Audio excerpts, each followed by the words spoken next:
This woman was on the brink of losing her life in the electric chair when she uttered her final words, leaving everyone utterly shocked. What she revealed had the potential to change everything the world knew. Laura, a young woman, found herself in a place where hope was as remote as freedom, hidden in the shadows of a solitary cell. She became the focal point of a trial that captured the attention of the entire city. Accused of kidnapping and murdering Isabella, a 3-year-old girl who had been missing for 5 years, Laura faced not only the possibility of a death sentence, but also the relentless scrutiny of public opinion. The media was ruthless, portraying her as guilty even before the verdict was issued. Citizens, eager for justice for little Isabella, saw in Laura the embodiment of their deepest fears and aversions, leaving no room for doubt or compassion. Despite the clamor for her conviction, Laura remained serene, a mystery that even her lawyer couldn't unravel. "Why don't you speak? Why don't you defend yourself? We could negotiate if you cooperated," her perplexed lawyer questioned, baffled by her stubborn silence.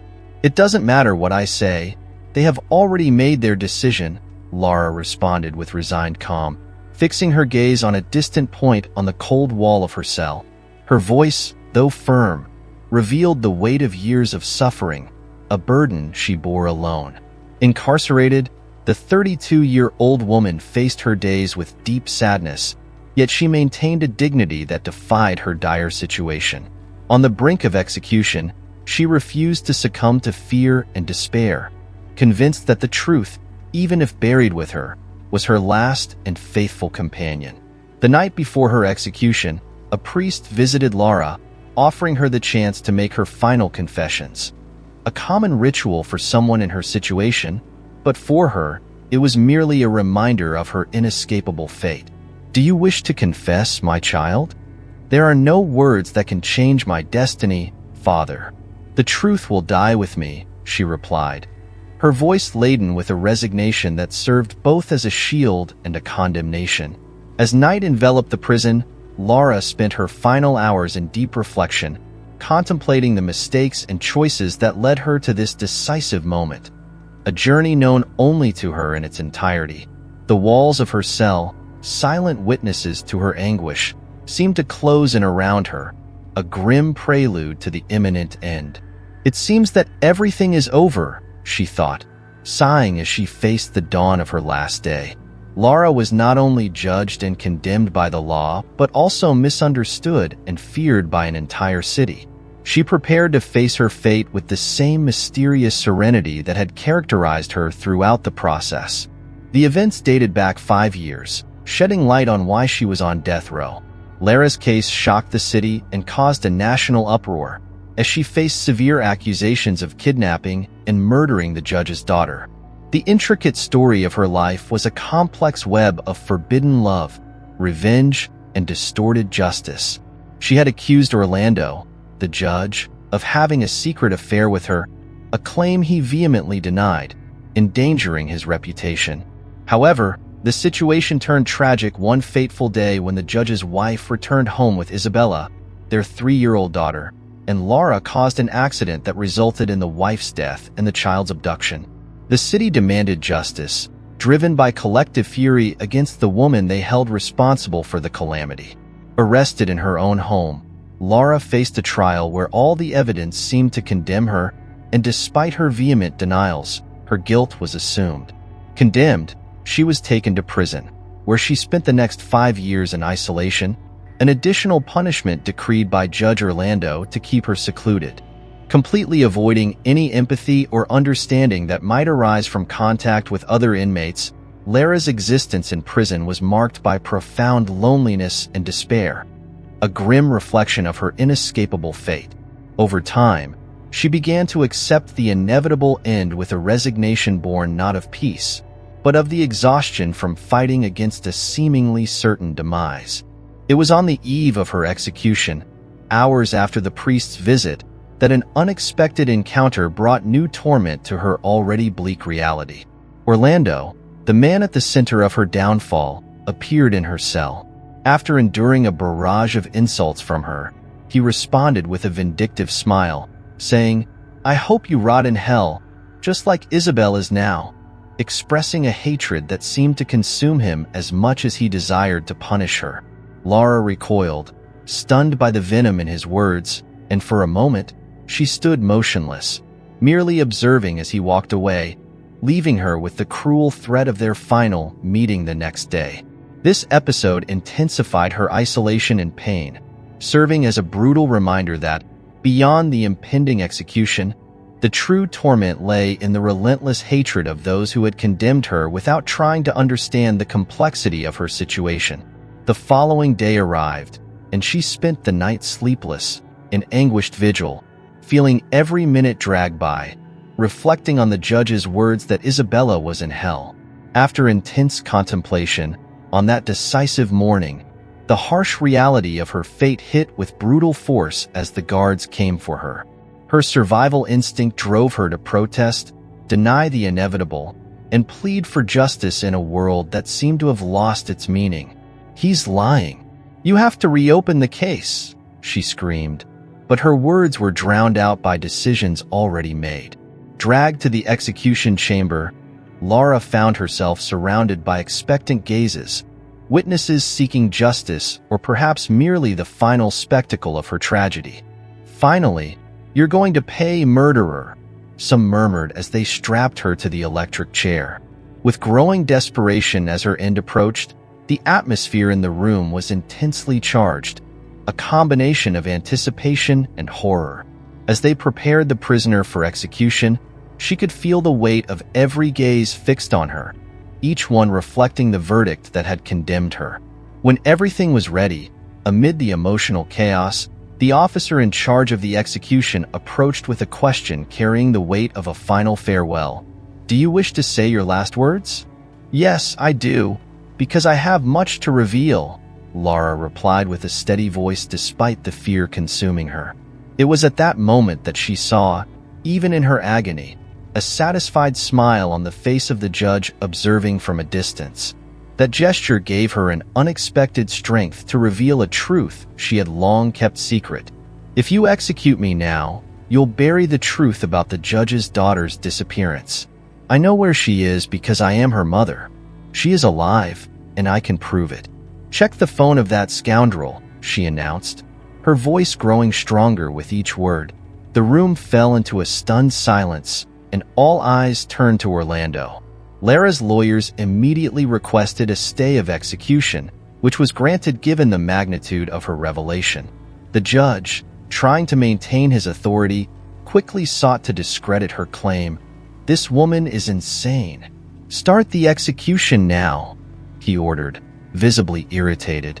However, the prisoner did not remain silent. "So you're saying she's not where her grandparents live?" she challenged, causing the man to swallow hard as his confident facade began to crumble. He accused her again of madness and stood to leave, but the police, driven by a sense of urgency at the newfound revelation, intervened. "Please, sir, I need you to remain seated and hand over your phone," said one of the officers, facing Orlando's fury. "Do you know who you're talking to? I could have you arrested," he countered. However, his defensive attitude only intensified. As suspicions grew, Lara was carefully removed from the electric chair, and the judge was detained for interrogation.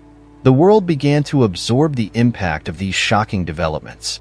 The media, in a frenzy, covered each new twist and turn, and the previously closed case was reopened, brimming with new possibilities and questions.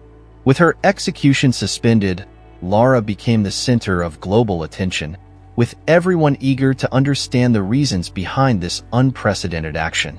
In the interrogation room, the tension was palpable, infused with the gravity of the recent revelations. The woman, now under custody, finally had the chance to share her version of events, a story defined by forbidden love, betrayal, and a desperate search for the truth, vastly different from the judge's narrative. "Isabella is the result of a secret relationship I had with Orlando," she explained with a firm voice. "A married man who promised to leave his infertile wife to be with me and our daughter. However, fearing a scandal, he concocted a plan to make both his wife and daughter disappear, claiming they had adopted Isabella to fill the void of not being able to have their own children. The judge, hearing this, retorted, "Do you think I would kill my wife and daughter to frame you?" he challenged, laughing sarcastically. "This is absurd. She's crazy. I demand to be released now," he exclaimed, maintaining an arrogant stance but unable to hide the tremor of fear at the possibility of his truth being exposed. The exact whereabouts of Isabella remained a mystery until Laura unveiled the whole truth. A slip of the tongue by the man allowed her to understand the depth of her incrimination. The prisoner revealed a crucial detail, a memory from her time with Orlando that became essential in locating the girl. "When we were having an affair, we visited his grandparents because Donna Cecilia was ill. He introduced me as his assistant, and we spent 3 days at the isolated farm. They rarely went to town because they were self-sufficient. I was fascinated by the tranquility and the sunsets, but Orlando hated the place, referring to it as hell." The judge's words on the eve of her execution, wishing that Laura would rot in hell like Isabella, suddenly made sense. She had connected the dots, realizing that the man had inadvertently indicated where their daughter was. The judge tried to invalidate the accusation, claiming that Isabella's grandparents had died years ago and that the assertions were merely the delusions of a disturbed mind. However, the woman's unwavering firmness, the coherence of her narrative, and the irrefutable logic of her argument created enough doubt for the authorities to decide to investigate. "Go there, and you'll see," she urged with a sense of urgency. "Don't let him make any calls, because he'll have the girl taken away." The police commander, recognizing the potential turn in the case, ordered the judge to remain in custody while sending a team to inspect the grandparents' farm. The press, hungry for news, was abuzz with the unexpected turn of events, and the world waited anxiously to see if Lara's shocking claims about Isabella's whereabouts and situation would be confirmed. The ensuing investigation turned out to be even more surprising and revealing than anyone could have anticipated. Keeping Orlando under strict surveillance at the station to prevent any interference, the officers followed Lara's directions to a remote farm where the truth was about to unfold. Upon arriving at the specified location, they not only found Isabella, now 8 years old, but also an elderly couple who turned out to be her paternal great-grandparents. They recounted the entire story to the police, explaining that their grandson Orlando had come to them years earlier with Isabella, then a little 3-year-old girl, claiming that she was in danger. The elderly couple revealed that he had instructed them to care for Isabella in secret. "If anyone finds out she's here, they might want to harm her," the judge had asserted. The revelation of this web of lies and corruption shook the public opinion and sparked a nationwide outcry. The judge, once respected and seen as a pillar of justice, was swiftly tried and sentenced to 30 years in prison for kidnapping, obstruction of justice, and various other charges linked to his frantic attempts to frame Laura and hide his criminal actions. Investigations revealed that he had exploited the accidental death of his wife, which occurred when she swerved to avoid an animal and collided with a tree, to orchestrate Isabella's disappearance. He manipulated the evidence to implicate his lover, seeking not only to eliminate the woman who could expose his extramarital affair, but also to construct a new life for himself, free from past complications. When Laura was finally acquitted of all charges, her release was met with applause and tears of relief from the public, who had previously clamored for her conviction. "Please forgive us, Laura," people cried, begging for her forgiveness. Lara's story, now fully unveiled in all its tragedy, dominated the headlines, presenting her not as the villain many had thought, but as a victim of one of the most heinous injustices on record. "I just wanted to get my daughter back," she expressed to journalists, tears of pain streaming down her face. Although she had achieved judicial victory and the restoration of her name, the torment of being separated from Isabella continued to haunt her. Reuniting with her daughter after weeks of anticipation, Laura and Isabella, now 8 years old, began to rebuild their lives together. The child, faced with the full truth of her origins, a saga of bravery, unconditional love, and her mother's relentless quest to rescue her, saw Laura not only as her mother but as a heroine who never gave up, even in the face of the harshest adversities. With the financial compensation for the judicial error, they moved to a house in the countryside, a tranquil refuge far from the scrutiny and suffering they had experienced in the city. This residence, surrounded by lush greenery and the songs of birds, symbolized the fresh start they both yearned for, a place where Isabella could grow and thrive, far from the shadows of her turbulent past. However, they were not alone in this new chapter of their lives. Isabella's great-grandparents, the elderly couple who had lovingly cared for her during Lara's absence, were invited to live with them.